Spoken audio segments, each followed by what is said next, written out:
that's red. She's got the spices, smile so bright. Cooking with Judith right by my side. By my side. Chop, chop, sizzle, frying pan heat. From pancakes to a fancy feast. Cooking with Judith, fun to say the least. The least. Hello and welcome to my kitchen. I'm Judith, and today I'm going to cook corn on the cob 3 different ways, just to see which one turns out better. Well, which one I like better. So first thing to do is prepare the corn. 2 of them are going to be in husk, so this one I'm going to take the husk off. It will be the boiled. These ones we need to trim up. So I just want to trim the pokey bits off. And I'm sorry, pokey bits, you know, it's maybe a little known technical term for the ends of the leaves. Trust me. Okay. And then we are going to take the silk out. So this might be a little challenging depending on your corn. So we just have to open it up a little bit and get hold of the silk. We don't have to take it all out, but it's helpful later if you've got most of it out.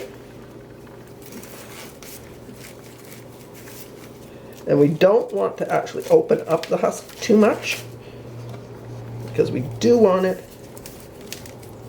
to steam in the husk.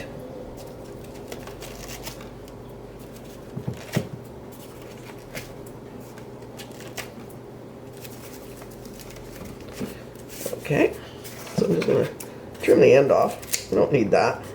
That's a very long bunch of leaves.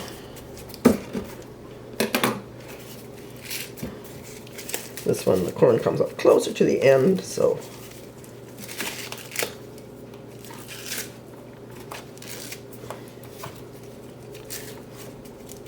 pull the leaves back.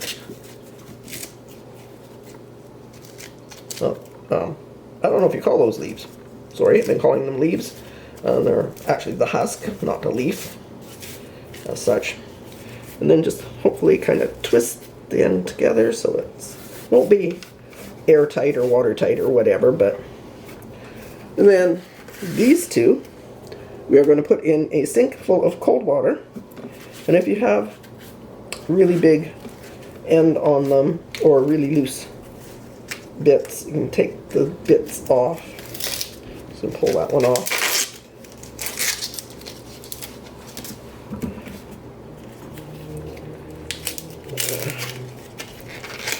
Because these will probably come off while cooking. So for this one, I'm going to completely husk it a little later. I don't want it drying out. And that's going to be boiled. This one, as it's the bigger one, I am going to do it the way I would on my barbecue, but I don't want to fire up the barbecue because I'm not sure how much propane I have for it. So I'll do it in the oven. I have done it that way before, and it emulates the barbecue quite well. So it's big, it's okay. This one I want to do in my grill pan, which would also emulate the grill in the barbecue. So I'm hoping it will fit. If not, we may have to trim it down a little bit.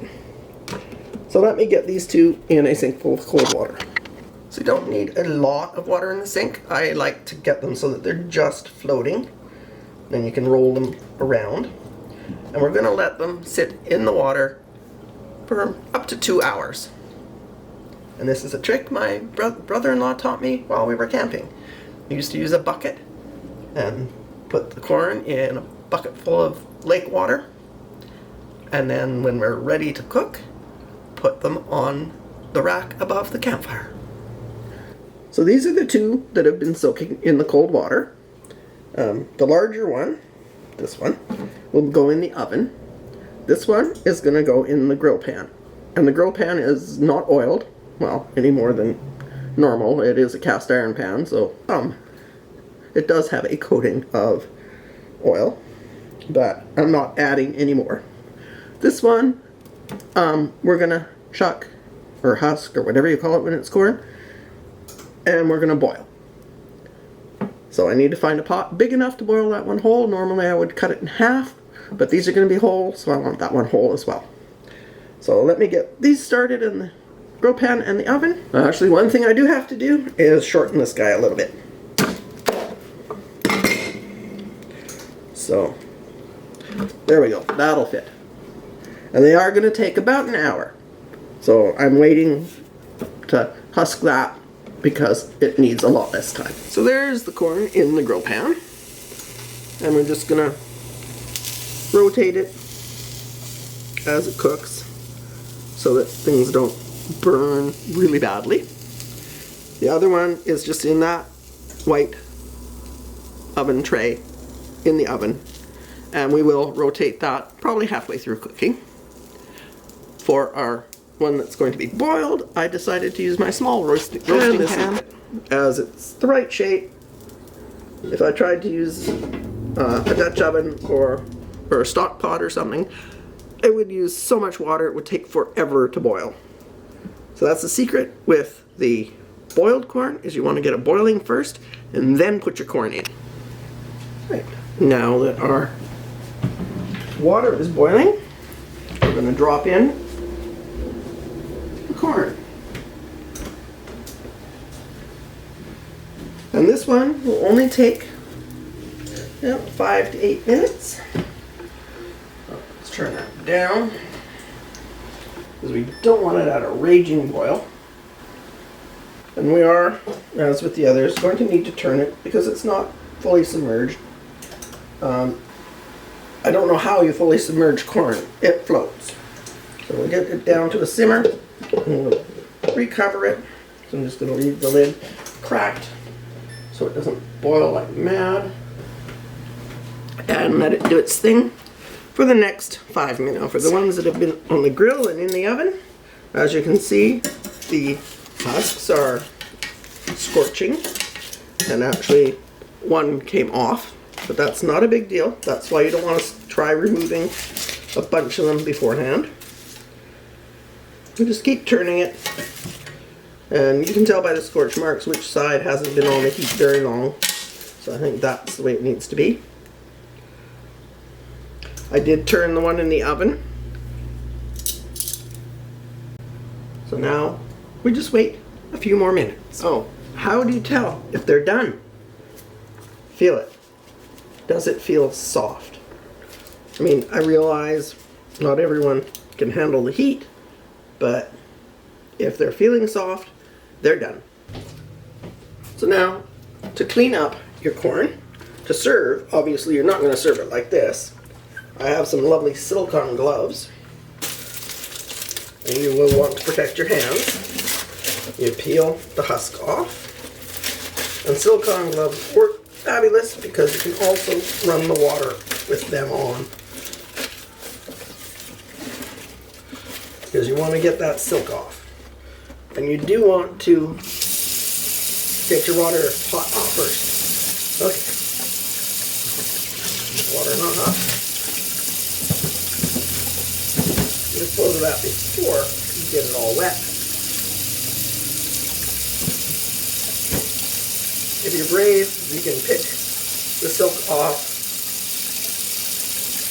but I find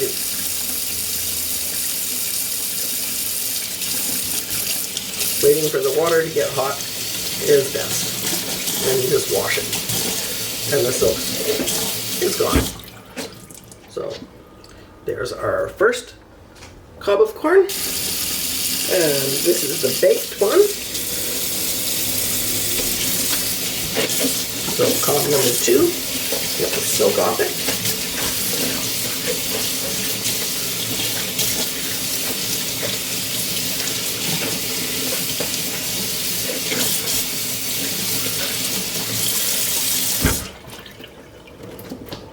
And our last one, let's turn that off. The boiled corn. Oh, which way is the best way to cook your corn? Well, which way is the way I prefer to cook the corn, I guess. let's try the boiled. And I have buttered them all because I didn't want them to get cold before I put butter on them. So, that is nice. No issues with that. It is crunchy and delicious. Okay, next one. This is the grilled one.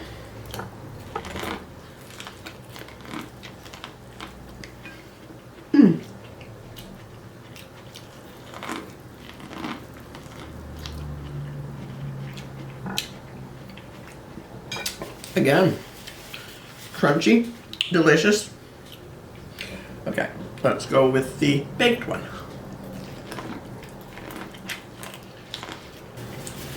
And again, a perfect cob of corn.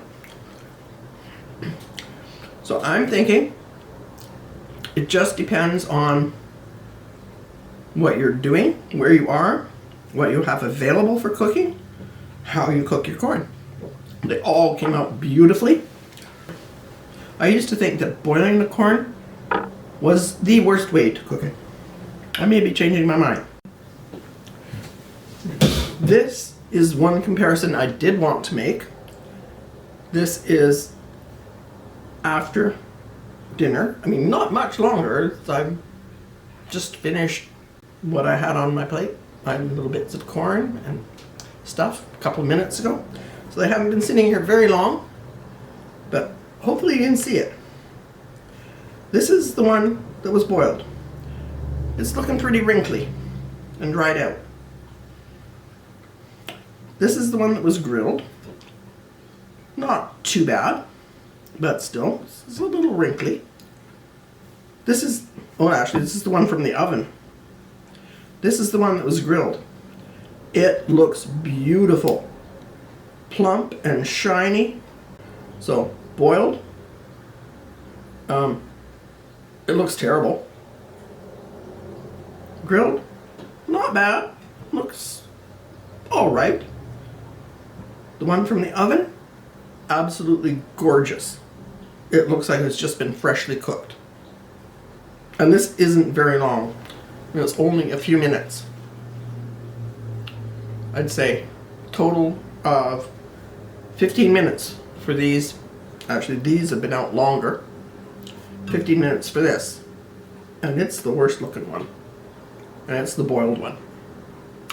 So, that is why I prefer to do mine usually on the barbecue with the lid closed or in the oven. So, thank you so much for watching. I hope you enjoyed the video. Give it a like, give it a thumbs up, share it with your friends and family, leave me a comment, and I'll be back again soon with another video. Thank you so much for watching. And again, I think I mixed it up. I've already eaten the prettiest one, but this one was in the oven. This one was boiled, and the one that actually stayed prettier, longer, was the one I grilled in the grill pan. I mean, this one, when you turn it, so that the part that was on the plate is now looking up, still looks lovely, that bit does, but the part that's exposed to the air is starting to dry out.